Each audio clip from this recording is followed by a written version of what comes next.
Well, good morning. Good morning, Pastor.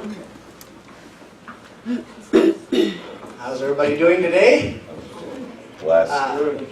It is a delight to be here. We just got back from a trip to Alaska. It was a phenomenal trip in many ways. It was amazing. We could not have planned it out to have gone as well as it did in many respects.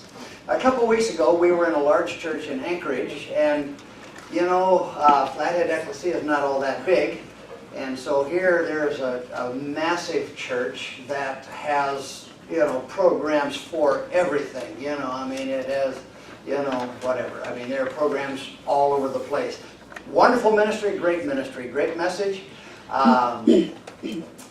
We happened to be in the service that Sunday with the man who was a father of one of the Dallas policemen that had been shot just prior to that, and so they were leaving to try to be there. But it brought home freshly the significance of some of what's happening in our world. The following Sunday, we went to church at a church that our families, various members of our family, have been connected with for many, many years. And in both times, as I was there, the programs were polished. They had, it was bing, bing, bing, bing, everything was happening, ready for TV, and all that sort of stuff. And I thought, man, I would not trade, the folks of Flathead Ekklesia for all of these other things. And those ministries are wonderful. They probably wouldn't trade me either. Nobody offered, at least.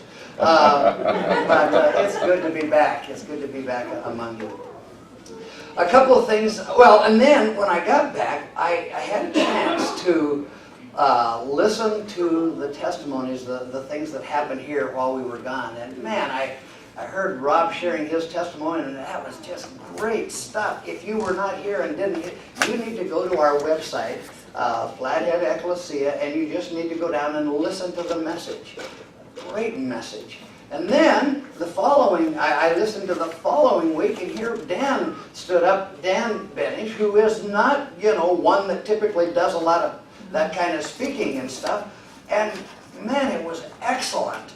It was just along the lines that I really needed to hear, and I would, encourage you to go listen to it. It's great. Then Mark came up, and I listened to Mark's testimony, and I thought, wow, every believer has a story. Every believer has a story. And none of us think that our story is that big a deal. But the power of it is when we are willing to share how God has touched us. There are others out there that can connect and relate to it. And it was just, man, I just was really blessed. So we're going to be having some testimonies this morning, and we're going to be having some throughout the time. One of the things when we first planted Flathead Ekklesia was we said, we want this to not just be a one-horse show. We want this to be from the body. And so that's where we're planning on allowing many people to share their testimonies. Yeah, most of you don't know me very well. I am getting to know a few of you, and I'm thankful for that. And Rob, I was blessed by your testimony 2 weeks ago. I love to hear testimonies, and I love to see baptisms, and the Lord working in people's hearts. I'm going to share not only my testimony in coming to the Lord, but the testimony of what the Lord has done in my heart since I came to Him. Yeah. And I was born and raised in the Midwest, and I came from a broken family. My father left our family, and as I would look back over my growing up, it was hard. Both of my brothers were real hard on my mother. I was the youngest of 3 boys. And I tell people it's a miracle I'm even alive today, because growing up under two brothers was pretty interesting. But so we had a rough home, and so as I moved into adulthood, I really began to see that my heart was far more corrupt than I thought it was. And I met this guy named Chuck Mancy. We were living in Flagstaff at the time, and Chuck was a godly man, and I thought, I want to spend time around this guy because I need some character, I need some help. And so I hired him. And so we worked together, and over those 6 years prior to my coming to the Lord, Chuck would ask me questions and to provoke thought toward the Lord. And I thought I had all of life's answers, and so I've given my wisdom back. And so after about 6 years, one of the things he asked me, he said, "Would you like God to speak to you?" And I said, "Yeah, that'd be great." He said, "Well, just ask him, but mean it in your heart, but ask him." So, and he said, "When you get up in the morning and you're laying there in bed and thinking, ask God to speak to you. And when you go to bed at night, ask God to speak to you." So I began to do that over the next several months. And we had a jacuzzi out on the deck. And I would be out there at night, and at that time I would ask God to speak to me. And one night he did, but what he shared with me just was not what I expected to hear. And the Lord said, "You crucified my son." And I was broken. I mean, I was immediately broken. I didn't really know who Jesus was. I thought he was a wise man or a prophet. And I thought that the Romans and the Jews had crucified Jesus. But the Lord made it clear that it was my sin that he died for, as with the case with anybody and everybody, obviously. And I got out of that jacuzzi, I went upstairs, I got on my face and I wept. And I just said, "Lord, I am so sorry for what I've done." And it was that day that I said, "I am yours." And so, long story short, I began to go to church and study the Word of God. And I'm not going to focus on the bad things that I've done, because I don't like to do that. I like to focus on the good things that God has done. And so I began to get involved in the church and study the Word, and just absolutely fell in love with studying the Word and trying to get to know the Lord. And 5 years later, the Lord brought conviction to me that I had to get out of debt. Now, that may sound like a small thing, but I had over $2 million worth of debt. I was half owner of 2 medical buildings that I built across from the hospital. I was in 5 partnerships. I was climbing this ladder to success that my mom had always encouraged me to climb. And so I said, "Okay, Lord, I'll work on that." And the one thing that I learned is that partners don't treat you as well going out as they do going in.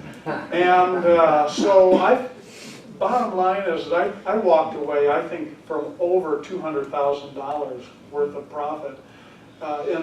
But I felt the Lord saying, "This is what, you're to get out of debt." It took me 4.5 years to do that. And I remember the day in September of '96 when Holly and I made the last payment. And we weren't just paying down our mortgage, we were throwing everything we had at that mortgage. And one of the partnerships took me over 4 years to get out of. But I finally, in the fall of '96, got out of debt. And in January of '97, in my quiet time, I had read a biography by George Mueller and was spending time in prayer in the morning, just asking the Lord to speak to me. Well, in January of '97, the Lord told me, he said, "I want you to quit building." And I just was like, "Was that you? Who is that you, Lord?" And so I just thought, as a builder, I was doing over $200,000 worth of construction a month. Okay, we were doing $2.5 million a year. It was high-end work. and I had a lot of people working for me, and the Lord showed me through all of this that money and that money security was my idol and not the Lord. And so I told Holly, I said, Holly, I think the Lord has some change in mind for us. And she said, what is it? And I said, well, I don't want to tell you. I want the Lord to tell you, because that'll help confirm it to me. And so she began to pray, and, you know, I bugged her like crazy. Has he told you anything? Has he told you anything? And a few weeks later, she said, are you to quit building? And I said, yes. And so I was still feeling real insecure about all of this, because I ran some budgets and I thought, boy, if I quit building, I thought, you know, this is crazy. First the Lord had me get out of debt, now He's having me get out of income. And I'm standing there thinking, I ran budgets over and over again, and I thought, I don't have the income to stand on here, you know. So I was deacon of missions at our church in Flagstaff, and we worked with, missions was big in this church. I worked with over 40 missionaries, and I would send out surveys every spring and get their response back. And it was pretty much an unwritten understanding in our church that don't go to the elders with a request for anything more than a $1,500 increase on a yearly basis. Well, as I began to do those things, the Lord laid it upon my heart to ask for a $10,800 increase, and to believe it was going to happen. And so I said, Lord, if you make this happen, then I will put the word out, and I'll know that it's you, and I'll quit building. And I know that was a lack of faith, but that's where I was at. So I always showed up to the missions committee with what I felt the Lord was leading in. I showed up, I passed it around, and everybody on that committee, they were jumping out of their seats saying, this is great, amen, let's do it. And there was one member over there, he was the one on the elder board, he just said, you know, he said, this is not going to happen. He said, let's come up with an alternative budget. And I just said, Ron, I said, I'm not trying to be arrogant here, but I believe, and I told nobody about this fleece, by the way, and I said, but I believe this is what the Lord wants us to do. Let's move forward in faith. And he said, yeah, well, let's come up with an alternative. And I said, we can't. I said, that's not faith. Let's just go forward in faith. And so over the next couple months, he came up to me twice and with the same concern. And I said, Ron, let's just see what the Lord does here. And so I went and met with the elders, shared it with them, and they had their meeting the next month. And I'm telling you, I was at home on my face, just crying out to God, saying, Lord, you know, it's in your hands, but please do this. And 10:30 at night, Ron called me up and he said, Dave, not only did they pass the budget, but there was a $1,500 request that they felt should be added on top of that. And I'm telling you, I got on my face and I just wept and I just said, Lord, because here I was walking away. I didn't know what the Lord was going to do income-wise. But I just said, Lord, you can do exceedingly abundantly beyond anything that I could even ask for. And so the next day, I went around to my job sites. I went to the first one and I told my guys, I said, guys, the Lord has asked me to quit building. And they were glad for me, but you know, they were obviously concerned. And I just said, guys, we've got 6 months of work to finish the jobs we have, and the Lord will provide for you. And the Lord did. He provided for everybody. But I told the guys on that crew, I said, don't call over to the other job site. I want to share it with them myself. And they said, okay. So I drive over to the other job site, and I get out of the truck, and the guy said, you're quitting building? You know, and I said, oh my, so much for the grapevine, you know. But anyways, that was in '97, and the thing that the Lord has shown me is that He wants to shed our guilt. He wants to shed our bondage. He wants to shed our unbelief. And He wants to shed our idols. And this is what the Lord, the walk is a challenge, as you all know. But God is amazing. I want to share one short little testimony. In '97, after I quit building, the Lord had convicted me of some guilt that I had not confessed. And the men at our church, the elders, were asking me to be an elder. And so I began to pray about that. And the Lord showed me some sin that I had not confessed. And so I began to pray and ask God, give me the courage to confess this sin. And I just couldn't do it. I couldn't do it, and I couldn't do it. Long story short, so I cried out to God. I said, God, why won't I do this? And He said, it's your pride. So I began, and so I thought, okay, I'll humble myself. Well, I couldn't even do that. So the Lord showed me that I had to pray for humility. So I began to pray for humility, and this went on for about 5 years. Wow. But after I began to pray, everything and everybody turned against me. And I just want to share this because the Lord took me through 3 stages. The first stage is I reacted in the same anger that people were expressing toward me. And it was interesting because when I would pray, whammo, it would come down on me. And then if I didn't pray, I'd feel relief. And so the timing of the stuff became so fine-tuned that the Lord really showed me that He was the one doing this. So the second stage that I came through is I became angry at God. Lord, if you love me, then why are you allowing these things? I thought you were supposed to bless me.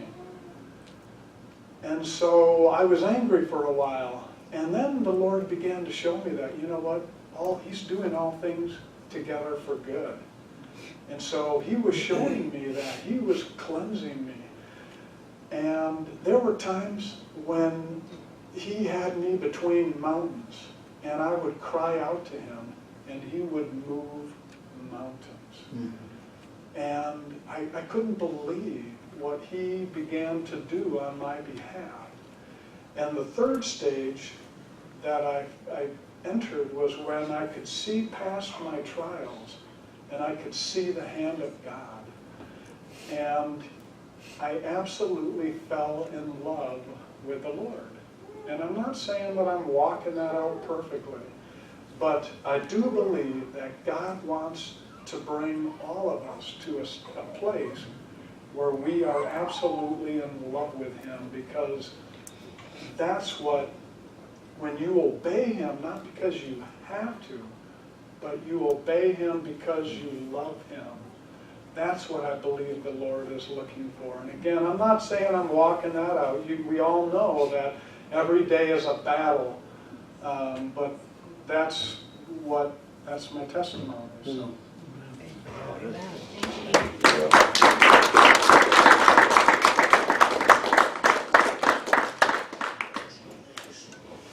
Man, I never cease to be amazed. You know, one of the tremendous powers behind, I think, Trace Diaz, for example, for those of you that know it all about it, is the people sharing their hearts.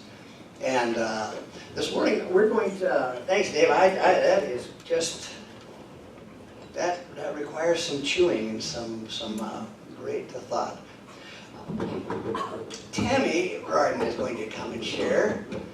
And Tammi and Matt have been a delight in our world, personally, in the light of this family, this church family. But Tammi has also participated in some of our family reunions over the last several years, and just helped to make things go around so well. She has been such a blessing. And so Tammi, I am really anxious to hear your account. You ready to shoot? Oh, sure. Come on down, sister. We are. Good morning. Morning. I first became a Christian 15 years ago, and I was very afraid of giving my testimony. Christianity's community, to me, was unforgiving because of what I came from in the non-Christian community. So this is kind of a new territory for me. God's been writing my story for 57 years. Just so you know, little children, that's not old. So this is how he started it. I was born in the late 1950s in Omak, Washington, and I grew up in a very dysfunctional home. I had a mom and stepdad. I had a little sister. She's adorable. I, however, was the black sheep. In fact, I was a very unhappy little girl. I can't recall very many good childhood memories. I was hungry for love and acceptance, which I never found at home. I knew that one day I would find love and happiness, so that's what I set out to find. It was my love and my happiness. Jesus protected me.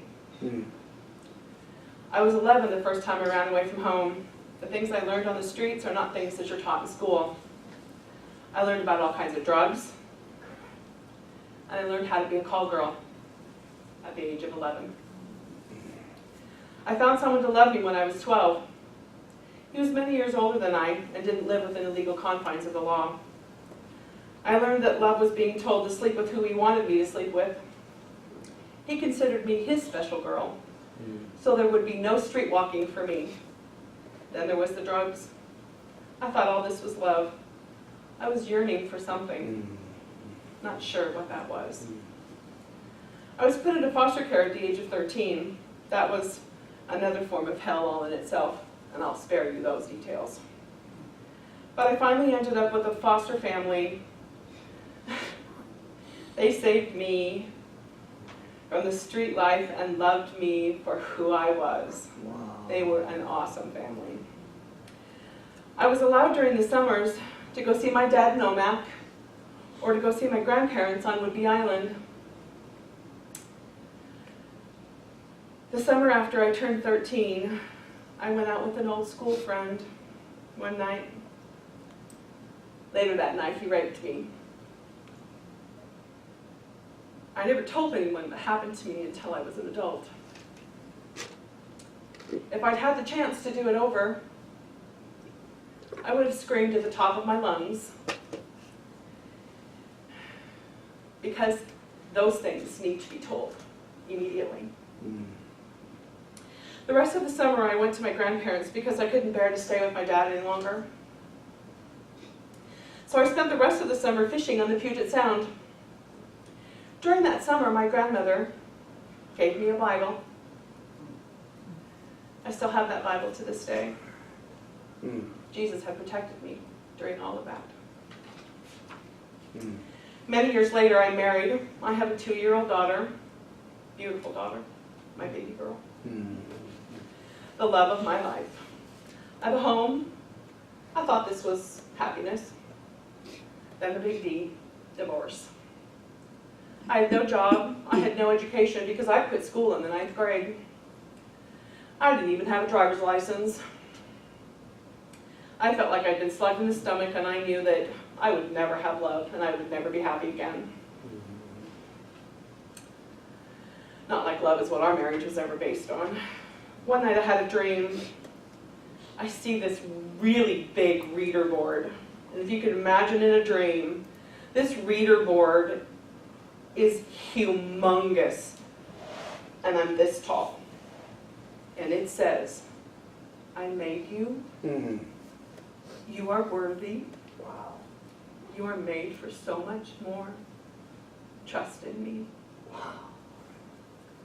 I woke up with no clue as to what it meant. And I had no one in my life to ask. So I tucked it away for a later day. I made it through the divorce with my wits and my daughter. And that was all we had. I put myself through college, 5 years, working full-time and a single mom. I can almost be happy, I thought, many times through all those years. But something was missing. I know. It's a man. Someone to love me.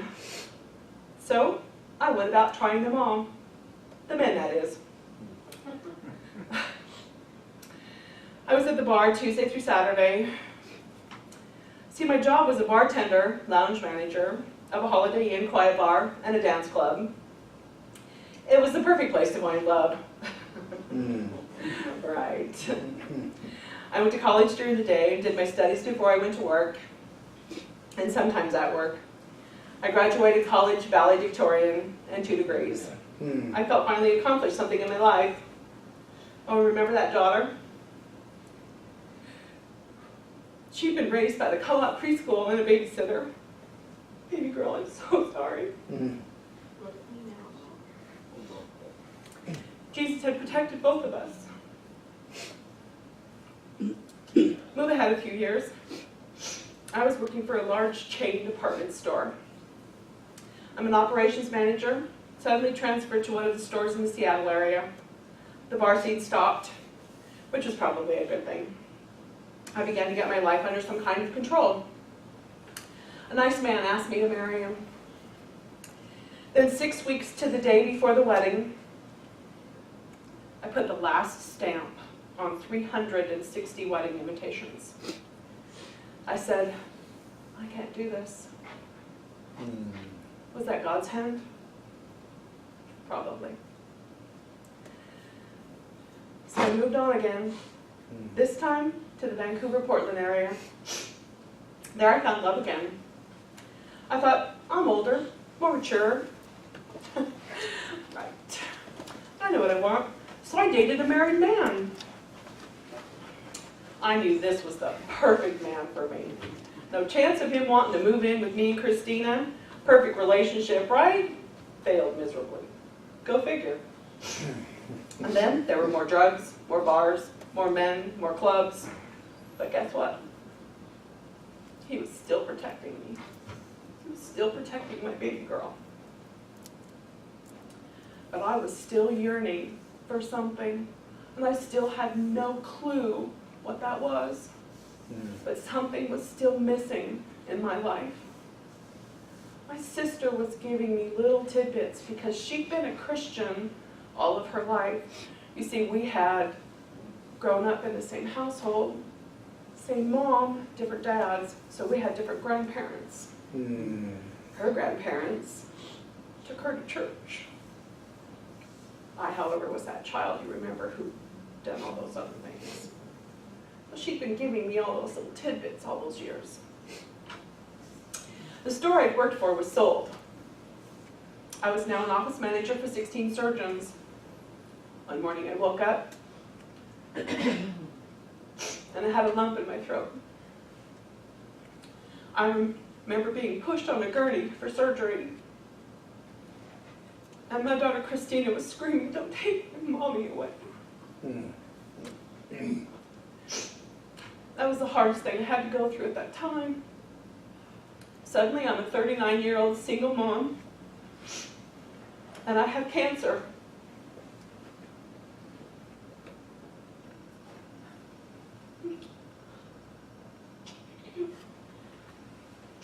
Surgery, chemo, radiation. But he was still protecting me. The radiation treatments were 6 weeks apart. And every time I took a radiation, remember I'm a single mom, I have to stay 6 feet away from everybody because I'm radioactive. Literally. I'm not to hug anybody. So there is to be no physical contact with my daughter. It was very difficult. And there were 6 treatments, 6 weeks, every one of them. At this time, I believed it was time to make a change. You think? No more clubs, no more bars, which meant no more drugs, no more alcohol, and absolutely no more men. I was really sick of them. Sorry, guys. My sister said to me in one of our long conversations, "You may not understand this right now, but I want your mansion next to mine." I had no clue And she said, one day you will. Not long after my last treatment, I'd gotten laid off from my job and decided overnight that I should move to Montana. What? What was I thinking? Was this God? Oh, had to be. Now, why would I want to move to the middle of nowhere? I'm a city girl. I mean, come on. I don't like the cold. I like the rain. A lot of it. And I despise moving. And I don't know anybody up there but my sister. I'm a social butterfly. I like people, and a lot of them. Because, you know what? I have heard that Montana don't have a lot of people there. And besides, what in the heck is a big fork? I like a normal fork. Okay, so this is going to be scary. So I asked God, really, these were my first words spoken out loud to my God. Father, bring me a godly man. Teach me about you.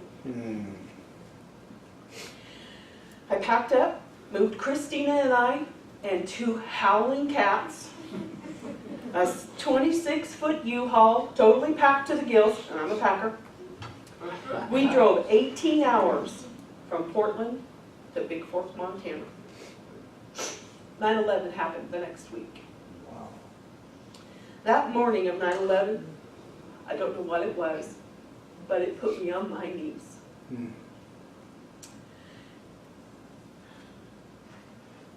That was the morning that I asked God to please forgive me for my sinful life, and was the morning that I gave my life to Christ. All right. My sister attended the Swan Chapel, so of course I attended there, because remember, there isn't many people in Montana, so I went where she went. Do you remember when I asked God for that godly man? Well, God has a wonderful sense of humor. He gave me what I needed. He did not give me what I asked for. Go figure. Pastor Gary Morton was my godly man. His wife Lita and all the members of the Swan Chapel became my teachers and my friends. I was now resigned to the fact of being a single woman for the rest of my life. I was a happy girl. I was content with the life that God had handed me. I had my church family, my family, I had my beautiful daughter, and I know that Jesus Christ is my Savior. Right. What else can you ask for? A few months after Pastor Gary was killed in an accident, which during the time that I had known that man, he kept telling me and preparing me to be a Christian wife, but I didn't know that at the time. I was being urged and pushed, shoved, and totally badgered night and day, and her name is Teresa, my sister, to put my profile up on Yahoo Personals. She had told me that God never intended for me to live alone. I knew that this was going to be a bad idea. I mean, I'd heard the stories about the serial killers and just plain undesirable men that you could meet on those things, and it's like, hello, I'd already met all of them in Seattle and Portland, and I didn't need any more of them. So I'd pray that God would stop my computer from sending it out. Right? God and electronics, whatever. Well, 30 minutes after posting that or so, Matthew answered my profile. 10 months later, we were married. God saved me from myself again. Matthew and I have been married 12 years last month. All right. And this marriage is based on love, with Jesus in the middle. I thank him godly. I thank him daily for my godly man. I finally got my godly man. All right. Struggling as I do now and then, Matthew said, just remember, What happens on earth doesn't matter now that we've got the promise. If we lose everything and have each other with Jesus in the middle, we're in fine shape. That man is my rock. Last year I had an aneurysm and was told by the surgeons in Seattle I should not have survived. I stand here before you because God protected me again. I still had headaches every day, all day, but I live in God's promise to me that someday they'll be gone and I'll be healed.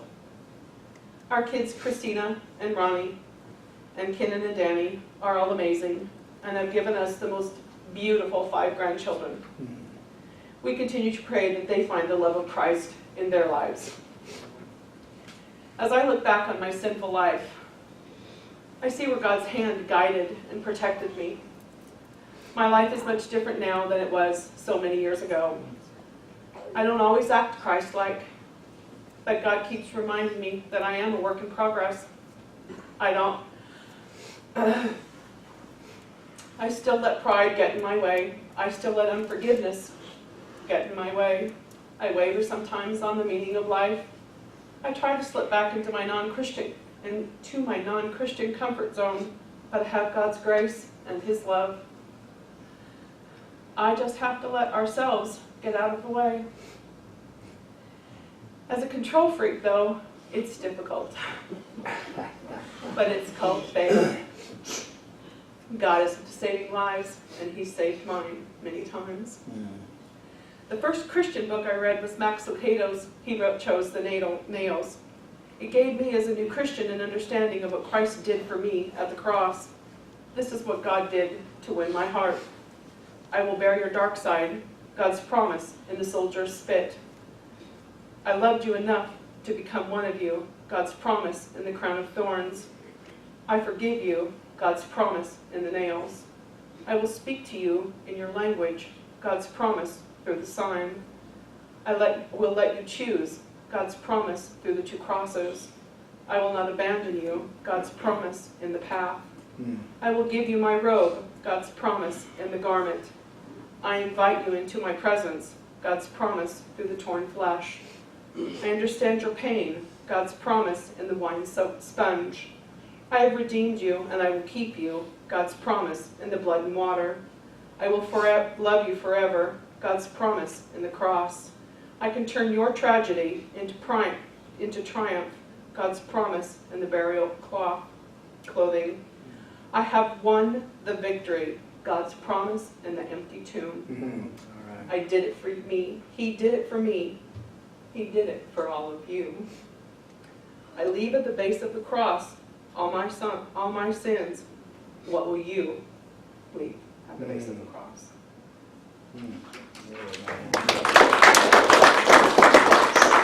Book of the Revelation, it says about some of the enemies and battles and what have you that people face, that they overcame by the blood of the Lamb and the word of their testimony.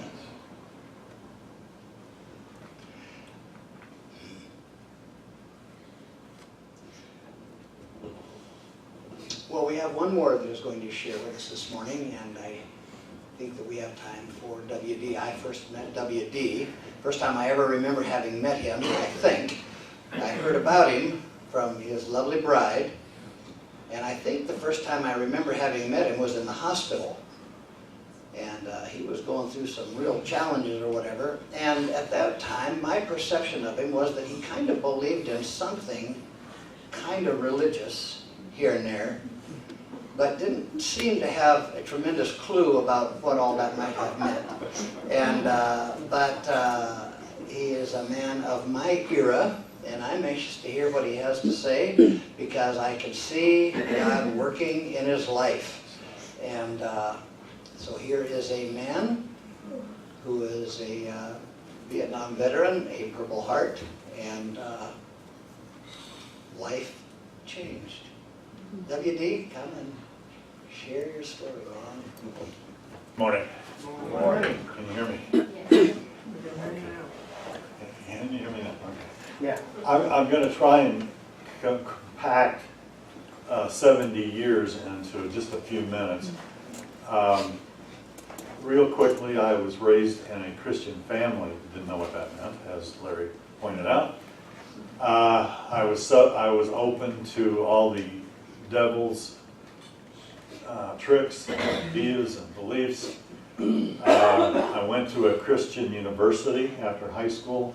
I mean, I'm talking about no Christ, but full of morals I was supposed to have. But when I went to a Christian university, I learned about drugs, I learned about sex, I learned about all kinds of stuff. I learned about aggression, I learned about anger, I learned about fighting. So of course, in 1966, after I drunked out of school, I call it drunked out, I drank for 2 years, didn't study, but yeah, anyway. So I joined the Marine Corps. 1966, that was insanity defined, because there was only one place I was going to go. And if I was going to go there, I figured I'd better be in the Marine Corps. So I had no faith, I had no religion, but put a big but. Anyway, September 1st, 1967, my life changed dramatically. And has been a work in progress since. At about 1 a.m. in the morning, we were on perimeter watch guard. The rules of engagement in Vietnam at that time was that, and we were on 100% alert. The Tet Offensive had started in August of 67, not February 68. That's what everybody believes. We were on 100% alert. Units were being hit. We were allowed to put a magazine in our weapon, but no round in the chamber. This is political warfare. This is how politicians fight wars. Is you can have a weapon, you can have a magazine in the weapon, but you can't have a round in the weapon. So at approximately 1 a.m. in the morning, I guess, most of this I don't remember. But they told me in the hospital the next couple of days, I was in the hospital in Da Nang for a week. Anyway, okay, I'm jumping ahead. But we were overrun by about 30 to 35 North Vietnamese regulars. They were attacking our engineering equipment behind us. In the attack, 2 guys up the hill a little bit were killed, and I was wounded. I don't know how. I don't know how it happened, but to describe to you, only because this is part of the story. The bullet went in, I must have been laying flat, because I don't remember any of this stuff. But I must have been laying flat. Bullet went in above my shoulder blade. There's a hole about this big. It healed over, but the bullet then came out under the skin about that far, right? I haven't looked at it in a long time. The bullet hole and then the big one? Yeah. The bullet rotated down my rib cage, broke all 9 ribs, took 2 ribs completely out. The bone fragments from those 2 ribs tore me up inside. So I'm laying on the ground. We had been overrun, so my Marine Corps training said, they're going to be coming back. And I started yelling like a little girl, not a Marine. And they said, shut up. And like a Marine, I shut up. I was scared to death that I was going to die. It was probably 100 degrees that night. I was sweating. I have a hole in my back about this big, exposed. My whole back is open.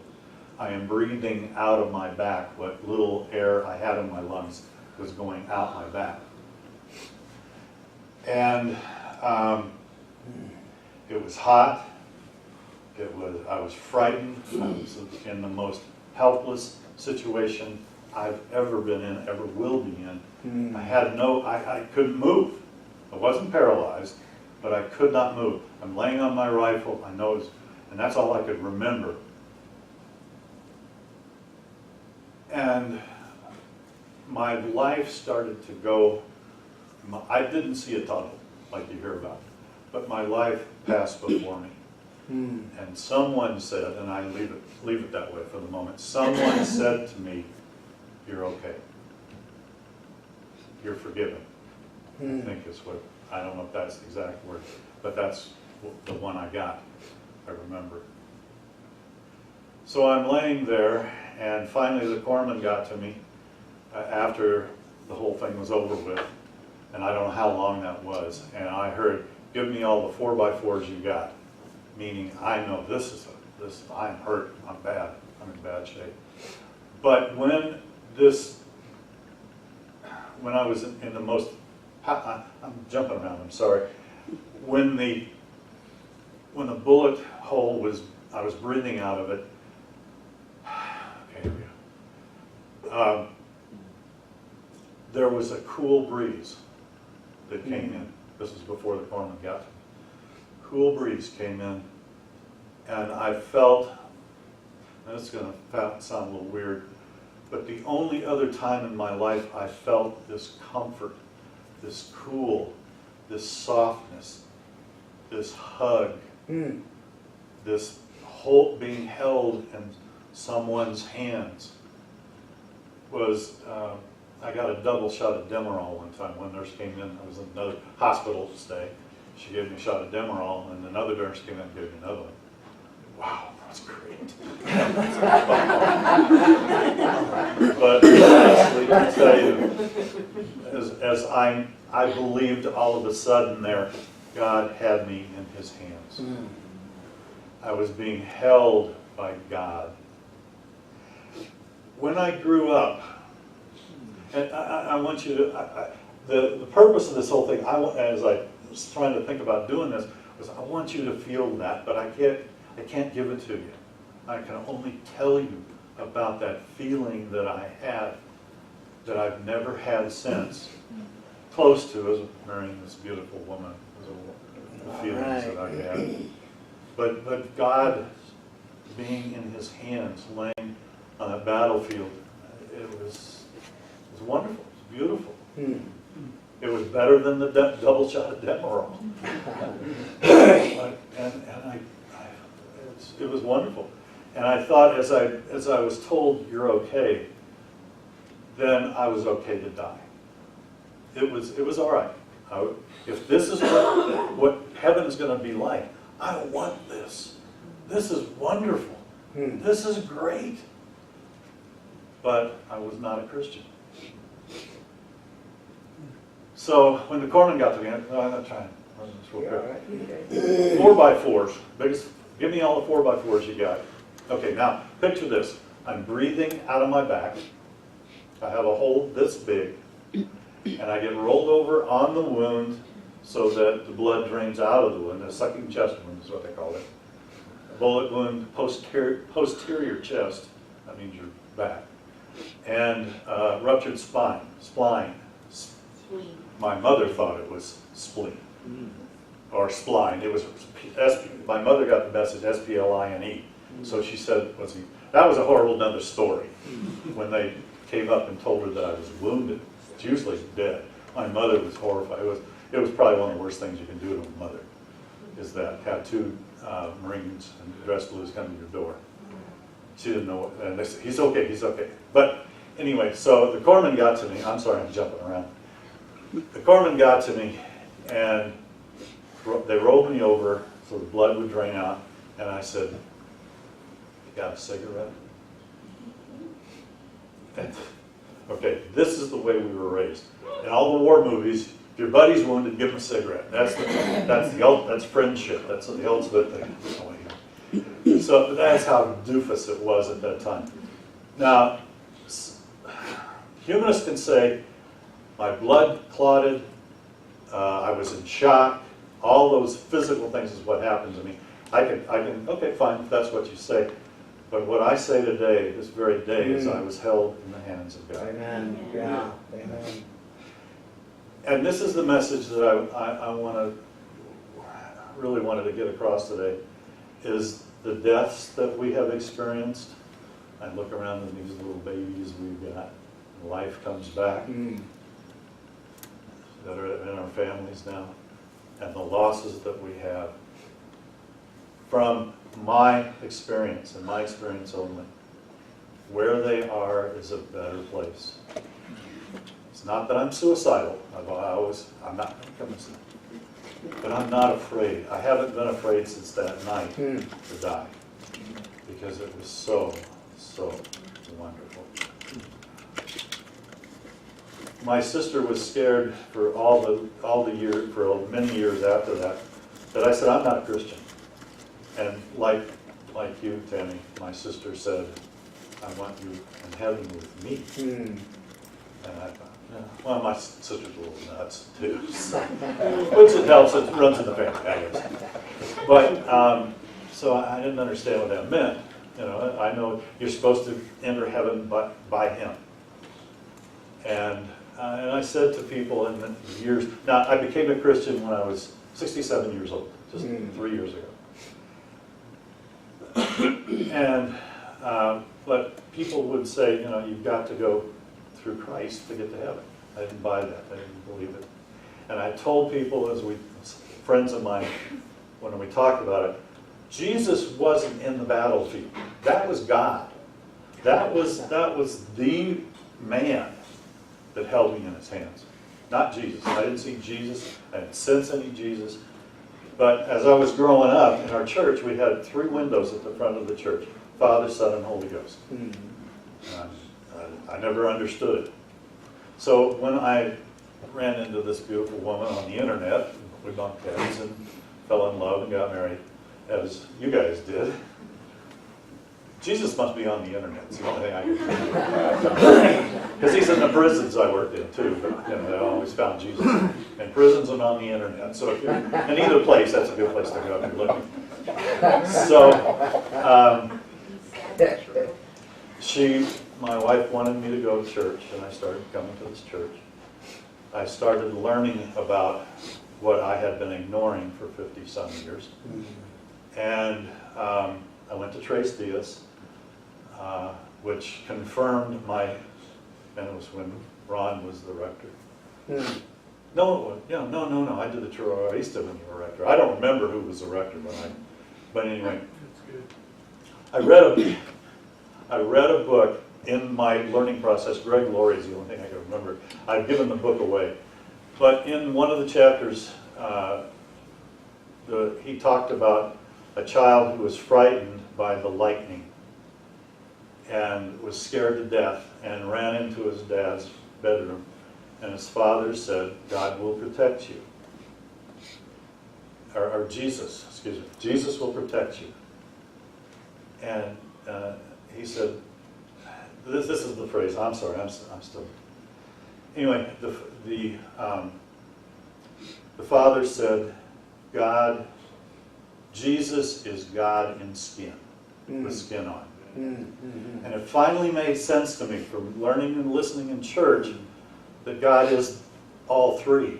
I thought it was separate. I thought it was, something else, because I said Jesus wasn't there in Vietnam.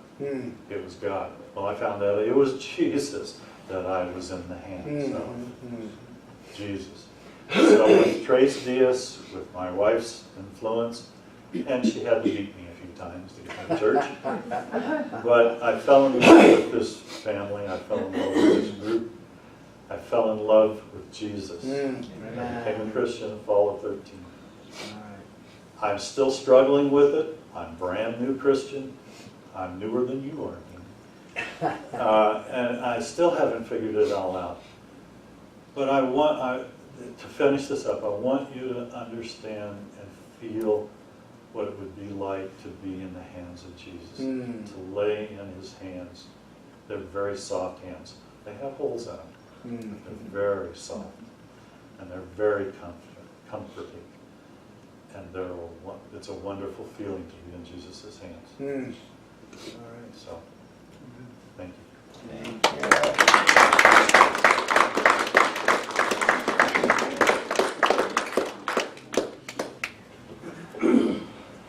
Man,